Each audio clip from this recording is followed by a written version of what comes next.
This is Amy, and you're listening to the Talkin' Appalachian podcast.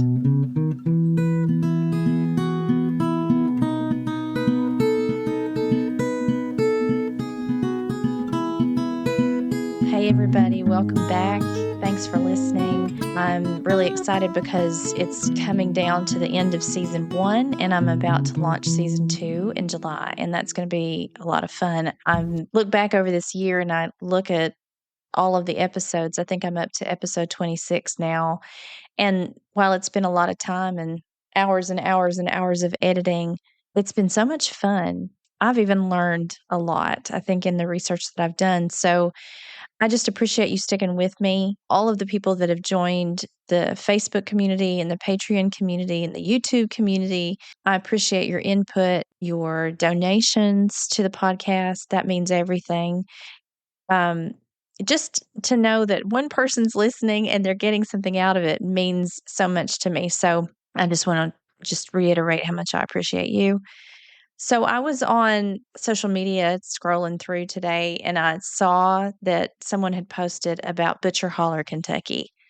And if you don't know the significance of Butcher Holler, Kentucky, that's where the great Loretta Lynn, country music singer, was born and raised. And it's featured in Coal Miner's Daughter, which is a movie that was made in the early 80s, I think, with Sissy Spacek and Tommy Lee Jones, who played Loretta Lynn and her husband, Mooney Lynn.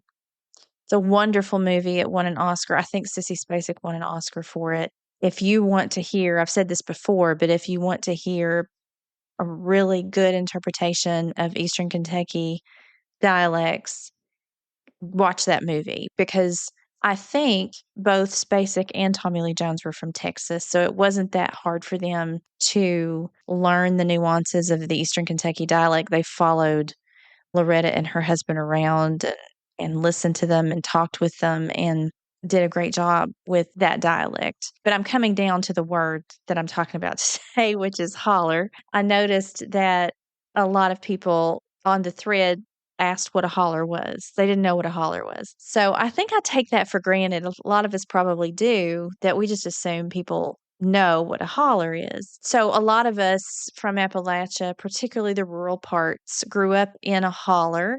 And it's funny because the last word or the last topic that I went over was isolation, isolated Appalachia. And by the way, had some people give me some feedback on that. That was really insightful and I appreciate it. I always appreciate hearing about where you're from, your part of Appalachia, and how you interpret some of the things that I'm talking about, because Appalachia is so big that you can't say one thing and apply it to the whole region. And I try never to do that. It's kind of hard not to generalize sometimes. It can feel like when you're growing up in one, because I grew up in one, it can feel like you're isolated because a holler is, well, there are multiple definitions, but in this case, butcher holler is referencing like a long valley between mountains or between hills.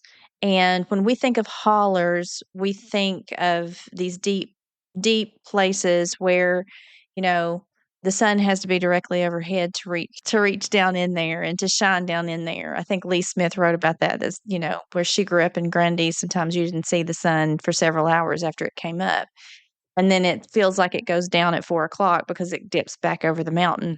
So a holler can also be that place between hills that rivers run through. It's a variant of the word hollow, O-W. And if you think of I guess it came from what a hollow tree looks like. If you've ever looked inside a hollow tree or if a tree's fallen and it's hollow inside, it's this dark sort of tunnel-like object. And that's sort of how a holler is described.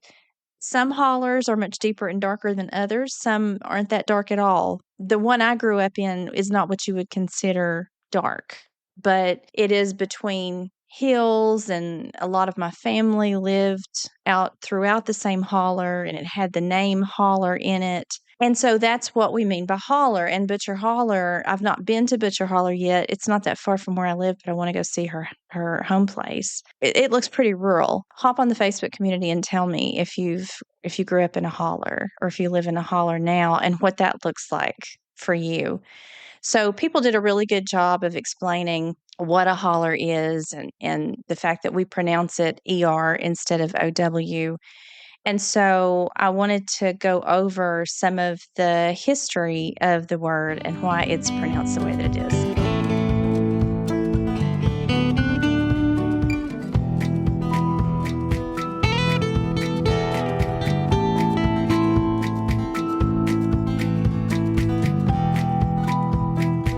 So in 1716, that's the first time that the Dictionary of American Regional English says that it was seen in writing. And holler, the noun, is actually something that's used not just in Appalachia, but in the Ozarks as well, and also in New England.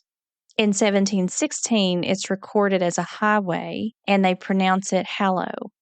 And this is in Providence, Rhode Island. In 1748, you see the phrase in writing near the head of a hallow, near the head of a hallow, Hallow. Then later, as we get into the 1800s, in other places, it's holler or holla. And in 1922, it's recorded in South Carolina in the Gullah glossary, holla, Holluh. In 1923, it's first recorded as a narrow valley or a holler up to 1965 when Dare started asking people questions and traveling throughout the country and recording people and getting their answers about what do you call this. And so one of the questions on that questionnaire in 1965 was, what do you call low land running between hills? And people answered hollow, holler, and long holler. Sometimes they call it holla, Holla. Now, sometimes it is referred to as a stream that runs in a valley. In 1927, in the Ozarks, it's recorded that that was the word used by people to designate the stream of water that flows through the holler. So that's the name of the stream. You wouldn't say, I fish in Mill Creek. You would say, I fish in Mill Holler. Another question that the Dare investigators asked was, what do you call a place in the mountains or high hills where you can get through without climbing over the top? And people answered hollow, and a lot of them pronounced it holler. It was also referred to as an area typically inhabited by poor people or those of foreign backgrounds and used in place names, nicknames for villages, nicknames for different parts of town, out of the way parts of town, probably isolated parts of town, coming back to that word. Now, a little research will dig up that the word holler used as a noun, it actually dates back to the Middle English word, and I'm probably going to mispronounce this in the Middle English way, but it looks like Holler, Hollere, which was also a surname, and it means one who bores holes, one who bores holes. And so when you bore a hole, that becomes hollow, right? And so that's sort of a variant of the noun. Some more research I did said it also had Scots roots as well. Now, if we switch over to holler, the verb yelling, there's several different meanings, but it dates back to the late 1600s, and it's a variant of hollow, Hollo, which comes from the 1500s, and that means to shout. In 1699, holler as a verb is recorded in the Calendar State Papers of Virginia. The writer says, we got to the riverside opposite to the fort, and there hollered, and immediately they answered. And then later on, you see holler in the 1800s and 1900s used very much the same way. It appears in poems, it appears in Black songs. And I think this is one of the things that I want to reiterate about Appalachian English is how diverse it is, how many different places Appalachian English pulls from. I think we typically think about it being primarily from, the Scots-Irish and the English, but a lot of the reason for that, if we look back at some of the episodes I did on why our language origins, why some of the groups are not more recognized, is because groups were either forcibly removed, like the Indigenous Americans, or or enslaved. And those particular groups just simply did not have a voice. And so every effort was made to get rid of their culture and their language and the way that they spoke words and the words that they used. There have also been recordings since the early 20th century, particularly among pioneers, of animals hollering, like the holler of a frog, the holler of a calf, rainbird, hoot owl's holler. But anytime someone references a panther, they reference a panther as a squalling, not hollering. Holler is also recorded in the 1900s, early 1900s through 1977 in reference to preaching or worshiping in church. And this one I don't think I was really familiar with, to sing or yodel. In 1934, National Geographic magazine in Southeast Georgia published an article about yodeling and said hollerin' is yodeling at its best. It's the grand opera of the Okefenokee, a common possession of man, woman, and child. Is an expression of exuberant spirits or a hunter's signal. It's frequently given from a distance of several miles for the measured cadences and has remarkable carrying power. To listen to this melodious sound reverberating through piney woods and cypress bays is even more soul-filling than to hear a hermit thrush's ethereal strains. If you don't know what yodeling is, or you've never heard someone yodel, then look that up on YouTube, and I'm sure you'll find lots of videos. Yodeling. In 1981, it was recorded that there were hollering conventions or yodeling conventions in North Carolina. Hollering has been heard in the rural districts of most southern states, but this art is special. Now, here's a phrase, holler down the rain barrel. Have you heard holler down the rain barrel? That means they're announcing a pregnancy. Hollering down a rain barrel. Not sure where that came from. And last but not least, holler is also known as a ruckus, fuss, or a complaint. A threat as a complaint, you ain't got no holler coming if she gives you back that ring. To put up a holler, make a big holler, put up a great big holler, and it dates all the way back to the Middle Ages with roots as a noun and as a verb. So the next time you hear about Butcher Holler, Kentucky, or any holler anywhere, you'll know that that's what it is. Remember that in Appalachia, there's an artfulness that comes at the end of these words, and it's not just holler, it's the OW in a lot of words. Yellow is another one. Window is another one. Particularly older speakers will change that OW to an ER, and that comes from England.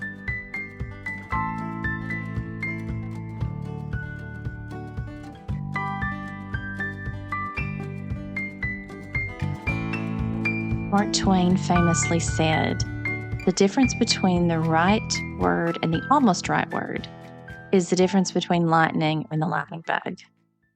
Do you say firefly or do you say lightning bug? In the 1800s, and this is according to Josh Katz of Speaking American, British writers scorned American counterparts for their peculiar habits, such as calling a wide variety of different insects bugs. Thus, we had May bugs, June bugs, and of course, lightning bugs. So, lightning bugs, well known in America since at least 1778, was never universally adopted in the country. And even today, its use offers one of the few examples of a sharp divide among the boroughs of New York City. Manhattanites tend to eschew the Americanism in favor of the more British Firefly, while the citizens of Staten Island take their cue from New Jersey and stick with lightning bug. The days of the lightning bug may be numbered, though it's twice as popular as Firefly among speakers born in the 1950s. For those born in the 1990s, the ratio is flipped. This surprises me because I've only ever said lightning bug, and that's all I've ever heard people say here in Central Appalachia. If you look at a map of the divide between people in the United States who say firefly or lightning bug, you see that since the 1950s, that portion of the map, which is generally covers the Southeast, is shrinking. So fewer and fewer people are saying lightning bug in favor of firefly. There's a pretty famous event that occurs in East Tennessee in the Smoky Mountains, and it's the synchronous firefly show. It happens in the Smoky Mountain National Park, and it's so popular. They do a lottery system for parking passes to get there to actually sit down and watch it. You can see videos that people have taken of it online. It's a really neat thing. I haven't seen it, but I'm hoping to get down there and see it next year. But everyone refers to that as the synchronous fireflies, and that's in East Tennessee. Really interesting. So what do you say? Lightning bug? Firefly? I'm going to stick with the lightning bug.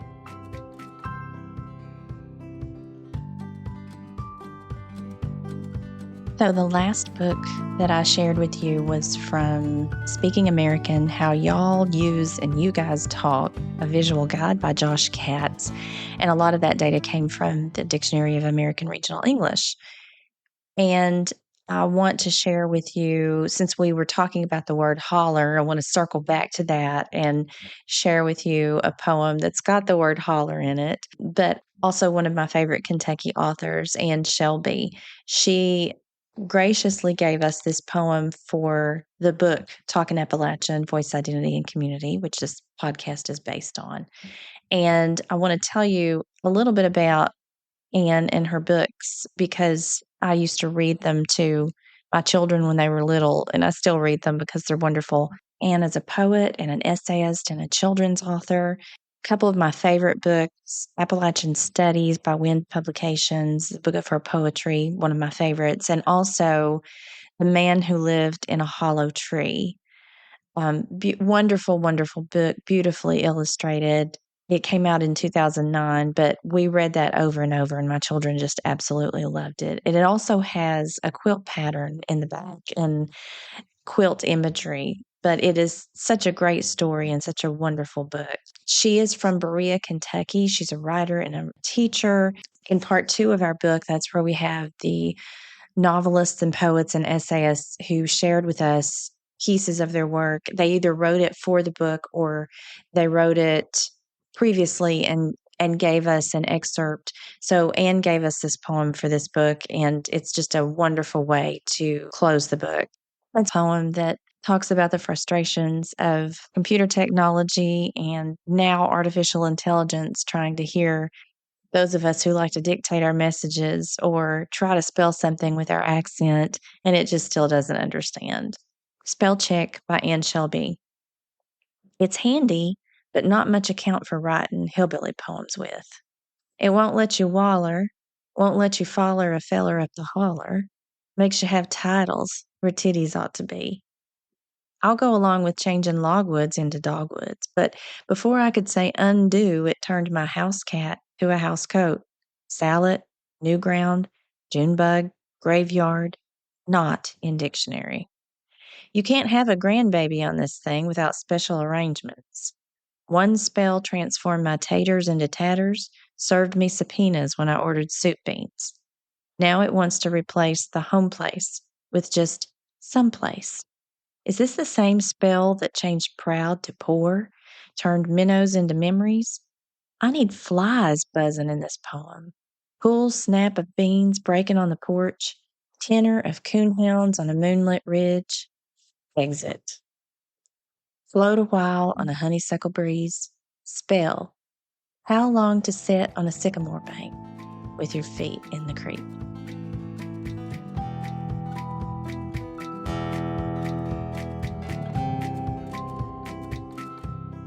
If you're enjoying the podcast, I hope you'll go over to our Facebook community and join us there and jump in the discussions that we have about words and accent and lots of other things. Join us on our Patreon community for bonus episodes and early access to episodes. And then subscribe on YouTube if you're over there, because I also add bonus video, bonus photography, and every episode that's published on podcast platforms automatically goes to YouTube. So join us on our community there. Thanks for listening, and remember to keep talking Appalachian.